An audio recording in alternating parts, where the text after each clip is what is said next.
ada polemik yang berkepanjangan di masyarakat, tidak ada ujungnya, tidak ada yang mau menjelaskan, tidak ada yang menyimpulkan. Teman-teman di Pemdes irit penjelasan, tidak mau menjelaskan. Kita ini punya aturan, kita pegang. Untuk apa ini aturan ini dibikin kalau kita tidak laksanakan? Dewan Perwakilan Rakyat Daerah atau DPRD Kabupaten Morowali, Sulawesi Tengah akhirnya menggelar rapat dengar pendapat atau RDP untuk membahas polemik soal pemilihan Kepala Desa Kolono Kecamatan Bungkut Timur pada hari Rabu 2 Agustus 2023.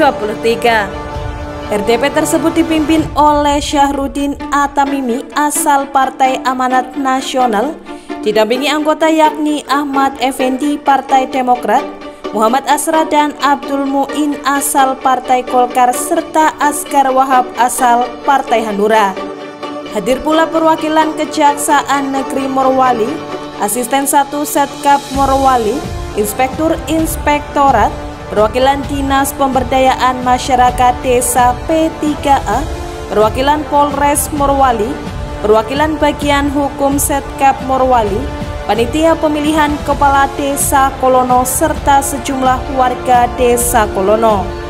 Dalam RDP tersebut perwakilan warga Desa Kolono yang juga merupakan mantan Ketua DPRD Morowali Irwan Arya menyampaikan kronologis keberatan atau gugatan terhadap penetapan salah satu calon kepala desa Kolono yang dianggap tidak memenuhi syarat. Menurut Irwan, persyaratan calon kepala desa yang termuat dalam Peraturan Bupati atau Perbuk nomor 21 tahun 2021 dan Peraturan Daerah nomor 5 tahun 2020 serta Peraturan Daerah Perubahan nomor 2 tahun 2023 semuanya tidak sesuai untuk pelolosan salah satu calon kepala desa. Ia berharap agar ada penegakan hukum berkeadilan bagi seluruh masyarakat, utamanya di Desa Kolono. Panitia punya alasan meloloskan calon nomor urut 2 ini melihat dari segi vonisnya dalam SKCK. Vonisnya itu 1 tahun. Jadi saya dapatkan lagi ada 2 permasalahan di sini. Tadinya melanggar dalam persyaratan dan kelengkapan calon. Setelah saya lihat lebih detail lagi, wah ini fatal lagi ini. Kenapa ada pembiaran oleh pihak BPD semenjak dia jadi kades sudah divonis 1 tahun masih menjalankan tugas dalam lembaga, terima gaji, tunjangan, mendatangani semua dokumen-dokumen yang ada di desa. Syahrudin Atamimi yang menjadi pimpinan rapat menuturkan bahwa tidak ada intervensi dari DPRD Morowali soal Pilkades Kolono.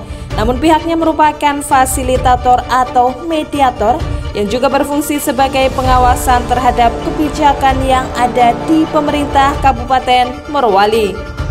Terkait dengan polemik penafsiran pasal 26 dan pasal 30 lanjut Syahrudin, DPRD mempersilahkan kepada masyarakat yang merasa keberatan dengan penafsiran yang tidak paripurna oleh panitia penyelenggara, tentunya akan menjadi gawean dari Dinas Pemdes. Jika tidak ada titik temu di tingkat itu, maka DPRD akan menggunakan fungsi pengawasan yang terkait dengan kebijakan-kebijakan pelaksanaan Pilkades. Sedangkan untuk mengevaluasi terkait dengan persoalan hukum akan menjadi wilayah dari penegak hukum. Dalam hal Pilkades Kolono, kata Syahrudin, adanya kekisruhan yang terjadi saat ini tidak perlu saling tuding. Namun ia menganggap bahwa dinas teknis gagal dalam memberikan penjelasan kepada penyelenggara Pilkades. Pertama, RDP ini kita selenggarakan dalam rangka mengevaluasi pelaksanaan Pilkades Kolono terkait dengan aduan masyarakat, sehingga hari ini kita laksanakan RDP. Nah, RDP ini kita sudah mendengarkan pendapat dari semua pihak, dari pihak penyelenggara, panitia pengawas, panitia pelaksana, kemudian panitia pelaksana tingkat kabupaten, dari Pemdesnya, pendapat dari bagian hukum, kemudian dari daerah, sampai pada bahwa keyakinan dari panitia bahwa tahapan itu sudah dilaksanakan secara baik dan benar.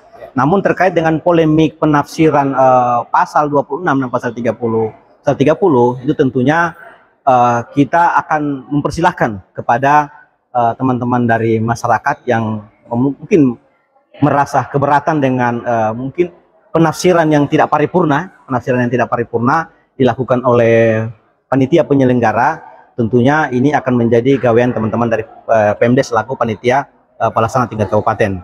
Nah, ketika tidak ada titik temu di tingkat itu, maka tentunya kita akan menggunakan koridor hukum yang sudah ada, bisa melakukan melalui proses peradilan, tentunya sudah diatur. Jadi terkait materi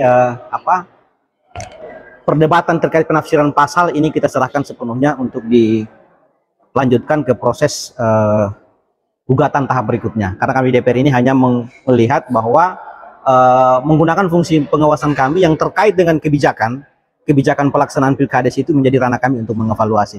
Terkait dengan persoalan hukum itu akan menjadi wilayah dari teman-teman penegak hukum. Jadi kita pisahkan sehingga nantinya pada kesimpulan akhirnya bahwa kita hargai dan hormati pendapat panitia, pendapat pemerintah daerah, tetapi DPR akan mengeluarkan rekomendasi terkait evaluasi pelaksanaan Pilkades serentak. Sedangkan Muhammad Asra menegaskan, jika memang dalam proses penetapan calon kepala desa Kolono terdapat kekeliruan atau kesalahan, maka mau tidak mau hal itu harus dibatalkan demi tegaknya aturan yang berlaku. Dalam aturan, kata Muhammad Asra, sudah sangat jelas disebutkan bahwa salah satu persyaratan adalah tidak pernah dituntut pidana selama 5 tahun atau lebih. Dalam artian yang menjadi fokus ialah ancaman hukumannya, bukan vonis. Jelas pelanggarannya. Dan di sini dikatakan yang diancam, bukan yang diputuskan. Bukan yang ingkrah, tapi ancamannya. Nah, setelah ingkrah di sini ada lagi kalimat 5 tahun setelah selesai menjalani hukuman. Nah, sekarang beliau yang ini sudah 5 tahun belum? Belum 5 tahun. Ini tidak boleh dia masuk di politik. Setelah 5 tahun dia jalani hukuman, baru dia mulai masuk lagi kembali di pencalonan ini dengan syarat diumumkan seperti yang disampaikan oleh Pak Inspektorat tadi. Sementara perwakilan Kejaksaan Negeri Morowali mengatakan bahwa masalah tersebut tidak perlu dibesar-besarkan karena aturan sudah jelas tertuang dalam Perda, Perbuk maupun undang-undang yang berlaku, dan berharap agar tidak terjadi perdebatan panjang dalam hal pelaksanaan Pilkades Kolono, serta meminta untuk mentaati aturan yang sudah ditetapkan. Iya, saya kira ini jangan dibesar-besarkan. Saya kan masih muda di sini. Saya lihat orang tua saya harusnya kan menyelesaikan ini dengan kepala dingin seperti itu. Tapi kalau sudah melakukan tindak pidana atau pelanggaran hukum, nanti biar Pak Polisi dan biar Pak Jaksa yang menyelesaikannya. Terima tanggung resiko masing-masing. Itu dia. Analisis hukum bagian hukum Setkap Morowali Hasrun Pukiah mengungkapkan, dalam Perda sangat jelas tertuang atau disebutkan bahwa yang menjadi persyaratan calon kepala desa adalah ancaman hukuman pidana, bukan putusannya.